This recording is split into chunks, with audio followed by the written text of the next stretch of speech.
ನಾಳೆಯಿಂದ ಜೇಬು ಗಟ್ಟಿಯಾಗಿದ್ರೆ ಮಾತ್ರ ಜೀವನ, ಹೊರಗೆ ಬಂದ್ರೂ ಬರೆ, ಮನೆಯಲ್ಲಿದ್ರೂ ಕೂಡ ಹೊರೆ. ದುಬಾರಿ ದುನಿಯಾ, ಬದುಕು ಅಯೋಮಯ. ಹಾಲು, ಮೊಸರು, ಕರೆಂಟ್ ಎಲ್ಲವೂ ಕೂಡ ದುಬಾರಿ. ಹಾಲಿನ ಬೆಲೆ 4 ರೂಪಾಯಿ ಹೆಚ್ಚಳ ಮಾಡಿದೆ ಸರ್ಕಾರ. ಅದರ ಜೊತೆಗೆ ನಾಳೆಯಿಂದಲೇ ಕರೆಂಟ್ ಯೂನಿಟ್ಗೆ 36 ಪೈಸೆ ಏರಿಕೆ ಆಗ್ತಾ ಇದೆ. ಇನ್ನು ಹೊಸ ವಾಹನ ಖರೀದಿಗೂ ಕೂಡ ಹೆಚ್ಚುವರಿ ಸೆಸ್ ಬೀಳ್ತಾ ಇದೆ. ಎಟಿಎಂ ವಿಡ್ರಾಗೂ ಕೂಡ 2 ರೂಪಾಯಿಯನ್ನ ಕೇಂದ್ರ ಸರ್ಕಾರ ಹೆಚ್ಚಿಸಿದೆ.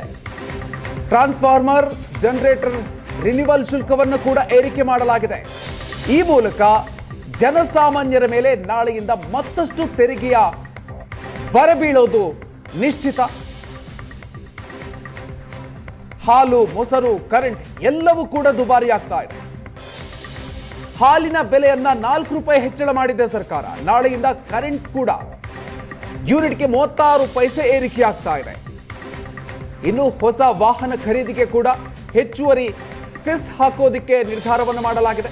ಅದು ಕೂಡ ನಾಳೆಯಿಂದಲೇ ಜಾರಿ ಆಗುತ್ತೆ. ಎಟಿಎಂ ವಿಡ್ರಾಗೂ ಕೂಡ 2 ರೂಪಾಯಿಯನ್ನ ಕೇಂದ್ರ ಸರ್ಕಾರ ಹೆಚ್ಚಿಸ್ತಾ ಇದೆ. ಟ್ರಾನ್ಸ್ಫಾರ್ಮರ್, ಜನರೇಟರ್ ರಿನ್ಯೂವಲ್ ಇದರ ಶುಲ್ಕವನ್ನು ಕೂಡ ಏರಿಕೆಯನ್ನ ಮಾಡಲಾಗ್ತಾ ಇದೆ.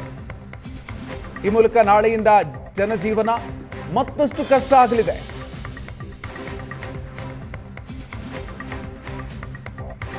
ಪ್ರತಿಯೊಂದು ಕೂಡ ದುಬಾರಿ ಆಗ್ತಾ ಇದೆ. ಜನಸಾಮಾನ್ಯರಿಗೆ ನಿತ್ಯ ಜೀವನಕ್ಕೆ ಸಂಬಂಧಪಟ್ಟಂತೆ ಅನೇಕ ವಿಚಾರಗಳಲ್ಲಿ ಬರೆ ಬೀಳ್ತಾ ಇದೆ. ಮುದ್ರಾಂಕ ಶುಲ್ಕ 50ರಿಂದ 500 ರೂಪಾಯಿಗೆ ಹೆಚ್ಚಳ.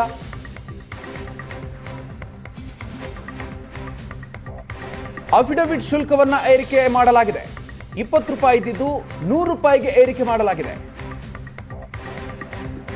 ಇನ್ನು ಟೋಲ್ ದರದಲ್ಲೂ ಕೂಡ ಬದಲಾವಣೆ ಆಗ್ತಾ ಇದೆ. 5% ಟೋಲ್ನಲ್ಲೂ ಕೂಡ ಹೆಚ್ಚಳ ಆಗ್ತಾ ಇದೆ. ಮೆಟ್ರೋ ದರವನ್ನ ಈಗಾಗಲೇ ಏರಿಕೆ ಮಾಡಲಾಗಿದ್ದು 50% ಏರಿಕೆ ಮಾಡಲಾಗಿದೆ.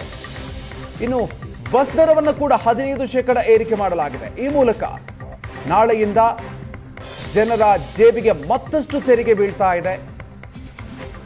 ದುಬಾರಿ ದುನಿಯಾದಲ್ಲಿ ಬದುಕು ಅಯೋಮಯ ಅನ್ನುವಂಥ ಪರಿಸ್ಥಿತಿ ನಿರ್ಮಾಣ ಆಗ್ತಾ ಇದೆ. ಹಾಲು, ಮೊಸರು, ಕರೆಂಟ್ ಎಲ್ಲವೂ ಕೂಡ ದುಬಾರಿ.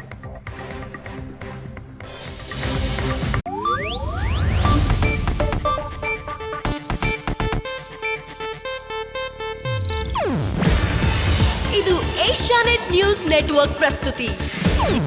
ನೀವು ನೋಡ್ತಿದ್ದೀರಾ ಏಷ್ಯಾನೆಟ್ ಸುವರ್ಣ ನ್ಯೂಸ್.